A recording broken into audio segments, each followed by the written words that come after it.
মধ্যে ঘোষণা করেছে যে তোমরা সাক্ষ্য দিবা আল্লাহর জন্য, ভালো লোকের পক্ষে সাক্ষ্য দাও। ভালো লোকের পক্ষে যদি সাক্ষ্য দেই তাহলে ওই সাক্ষ্যটা দেওয়ার জন্য সওয়াব এবং নেক আমলে পরিণত হবে। তুমি যদি কোনো অন্যায় কোনো পাপাচারের পক্ষ নিয়ে যদি সাক্ষ্য দাও, এই সাক্ষ্যটা তোমার জন্য তুমি গুনাহ, তোমার আমলনামায় গুনাহ বেড়ে যাবে, গুনাহ যোগ হবে। যাকে তুমি অপরাধীকে সাক্ষ্য দিলা, যেই পাপীকে তুমি সাক্ষ্য দিয়ে প্রতিষ্ঠিত করলা, ওই পাপের দ্বারা সে যখন পাপ করবে, যখন তুমি সেই পাপ না করেও, সেই পাপ না জেনেও সেই পাপের গুনাহ তোমার আমলনামায় জমা হয়ে যাবে।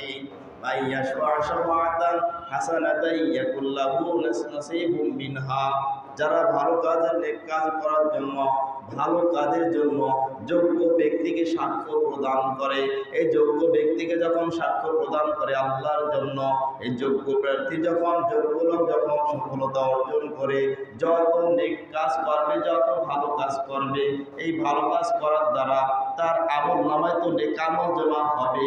যারা তাকে সাক্ষ্য দিয়ে প্রতিষ্ঠিত করেছে তাদেরকে ওই সবের একটা অংশ সম পরিমাণ দান করা হবে। তার প্রেক্ষাপট বিপরীত, যারা বিপরীত অপরাধীর পক্ষে অযোগ্য ব্যক্তিকে সাক্ষ্য প্রদান করবে, এই সাক্ষ্য প্রদানের দ্বারা যে প্রতিষ্ঠিত হয়ে যাবে এবং প্রতিষ্ঠিত হয়ে যত চুরি ডাকাতি ছিনতাই রাহাজানি যত রকম পাপাচার আছে, সব যখন পাপাচার তার দ্বারা হইবে, সে তার অংশ পাইবে। যারা তাকে প্রতিষ্ঠিত করেছে তারা ওই সাক্ষ্য দেওয়ার কারণে পাপ না করে না যেন ওই সম পরিমাণ পাপের ভাগিদার হয়ে যাবে। সূরা নিসার 85 নম্বর আয়াত। তাহলে আমরা সমাজের মধ্যে সাক্ষ্য দেই একে অপরের জন্য। কেউ একজন চুরি করেছে, তারও পক্ষে একটা কিছু লোক থাকে, আবার চোরের বিপরীত একটা পক্ষ থাকে। সমাজে যে কোনো কাজ ঘটুক না কেন, পক্ষ বিপক্ষ দুইটা পক্ষ থাকে। তাহলে একটা পক্ষ তো হকের পক্ষে, আর একটা পক্ষ বাতিলের পক্ষে। যে চুরি করছে তার পক্ষ নিয়ে যদি কথা বলে, সেও তার সুপারিশ করতে চায় পাপ থেকে, তাকে নিরপরাধ প্রকাশ করতে চায়, প্রমাণ করতে চায় এবং শাস্তি থেকে তাকে বাঁচাইতে চায়। জেনে হোক না জেনে হোক, বুঝে হোক না বুঝে হোক, যখনই সে এটা করবে, চোরকে বাঁচানোর চেষ্টা করবে, তাহলে এটা কি, এই সাক্ষ্যটা তার জন্য গুনার কারণ হয়ে যাবে। শুধু সাক্ষ্য এটাই নয় যে আমরা নির্বাচনে যে আমরা ভোট দেই, মেম্বার, চেয়ারম্যান, মন্ত্রী, এমপি, প্রেসিডেন্ট, যে আমরা ভোটটা দেই, এটাকে আমরা কোনো মাঙ্গলিক বিষয় মনে করে থাকি। আমার একটা ভোট, আমি পছন্দ করি, তাকে ভালো লাগে, তার কথাবার্তা খুব সুন্দর পছন্দ হয়, অথবা তার চেহারা স্রোত খুব ভালো, বিভিন্ন রকম তাকে বাহ্যিক স্রোতে পছন্দ হয় বিদায় তাকে ভোটটা দিয়ে আসি। আবার কেউ ভোট দেয় কিছু টাকার বিনিময়, 500 হোক 1000 হোক, একটু ব্যস্ত হোক, যে যত নেতা মজিতাম সেই অনুযায়ী সে একটু টাকা বাড়িয়ে পায় সেই রকম। তাই টাকার বিনিময়ে ভোট দিলাম, অন্তর দিয়ে নয়, আল্লাহর জন্য নয়, ভোট দিলাম কি টাকার জন্য, অথবা তার বংশীয় মর্যাদার জন্য, তার ব্যবহার আমার কাছে ব্যক্তিগতভাবে ভালো লাগে, ভালো হোক না হলেও আমার কাছে ভালো লাগে বিদায়, এই স্বজন প্রীতির কারণে তাকে কি করি, ভোটটা দেখতে। আল্লাহর জন্য দেই না, আল্লাহর জন্য দিতে হয় দেখতে আসলে কি সে যোগ্য কিনা। সে ক্ষমতায় এলে সে কি চুরি করবে না, জনগণের মধ্যে সব তাদের সম্পদ জনগণের মধ্যে বিলিয়ে দেবে, এই চিন্তা মনের মধ্যে নিজে নিজে ফিকির করি না। শুধু বাহ্যিক স্রোতে মহব্বত, যদি মহব্বতে লোক হয় কোনো কথা নাই, টাকা যদি পেয়ে যায়, চোর হলেও তাকে ভোটটা দিয়ে দেয়।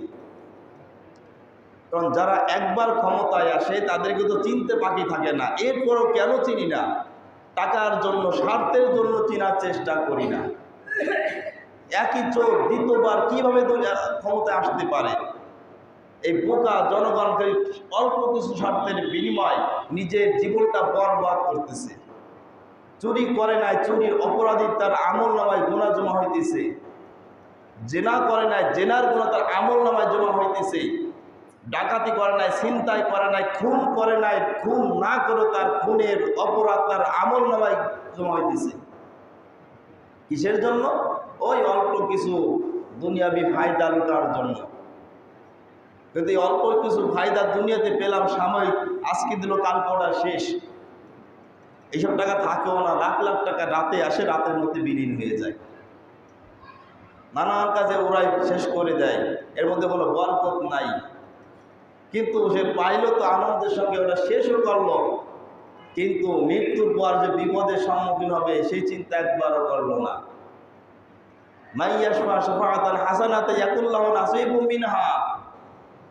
তাহলে আমার সুপারিশ তো এমন ব্যক্তির জন্য হবে সে যে আসলে যোগ্য, যাকে ভোটটা দিলে, যে ভোটের মাধ্যমে সে যদি ক্ষমতা আল্লাহ তাকে দান করে, তাহলে সে চুরি করবে না, ছিনতাই করবে না, কারোর হক নষ্ট করবে না, কারোর প্রতি জুলুম করবে না।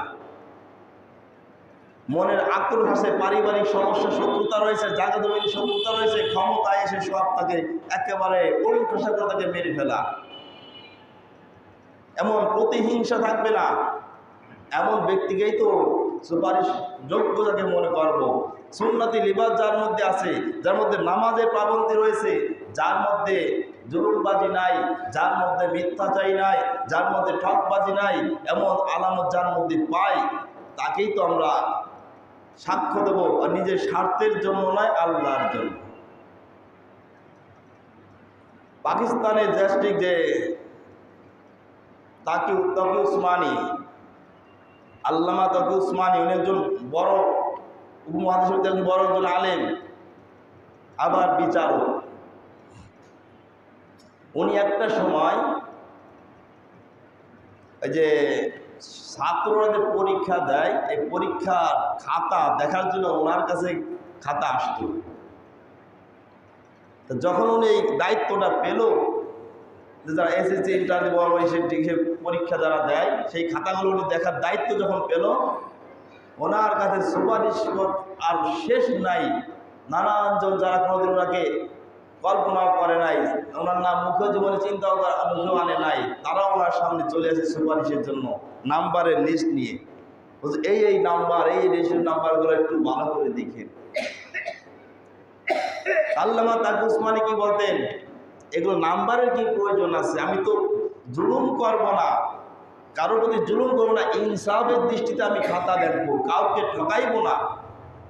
এখানে সুপারিশের কি আছে? ঠিক আছে, আমি ইনশাল্লাহ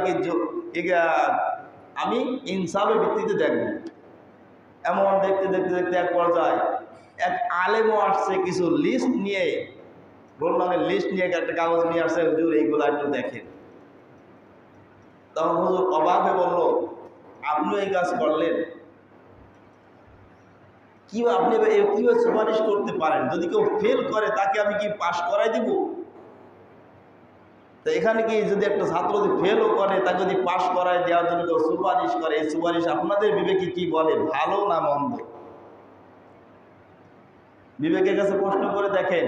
একটা ছাত্র মনে করেন ফেল করলো, ইন্টার পরীক্ষায়, ডিগ্রি পরীক্ষায়, মাস্টার্স পরীক্ষায় ফেল করেছে, আর আপনি সুপারিশ করে তাকে পাশ করায় দিলেন মনে করেন।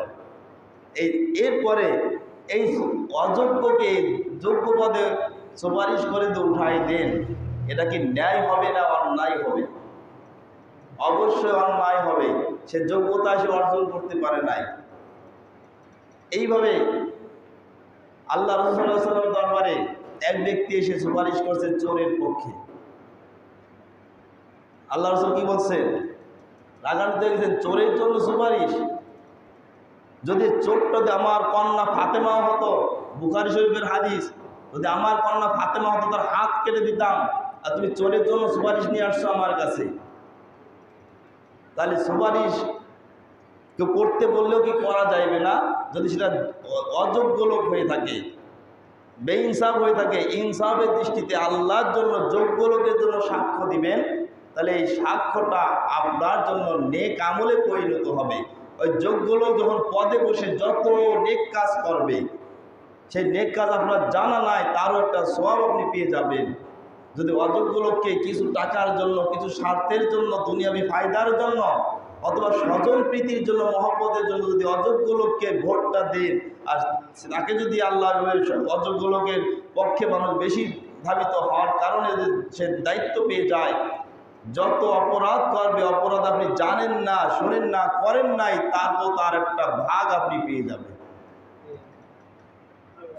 এজন্য নির্বাচনের যে ভোটটা দিই আমরা, যাকেই দিই, চেয়ারম্যান, মেম্বার, প্রধানমন্ত্রী হিসেবে যাকে আমরা যেই নির্বাচনে ভোটটা দিই না কেন, এটা একটা আমানত।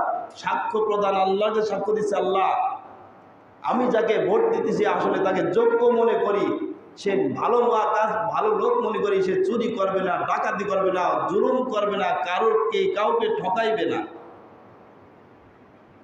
এমন মনে করে তাকে ভোটটা দিতেছি। এখন চিন্তা করবে, মনে মনে চিন্তা করে যে আমার এই চিন্তা চেতনা সঠিক না বেঠিক। আল্লাহ রাব্বুল আলামিন আমাদের সবাইকে, প্রত্যেকটা মানুষের দেখুন অনেক সময় সামাজিকভাবে সালিসির মধ্যেও কি সাক্ষ্য দেওয়া লাগে। তা সাক্ষ্যটা আমরা দেব সকল প্রীতি হিসেবে নয়। যদি পাপী হয়ে থাকে তার পক্ষে সাক্ষ্য দিব না, যদি সে আমার আপনজন রক্তেরও কেউ হয়ে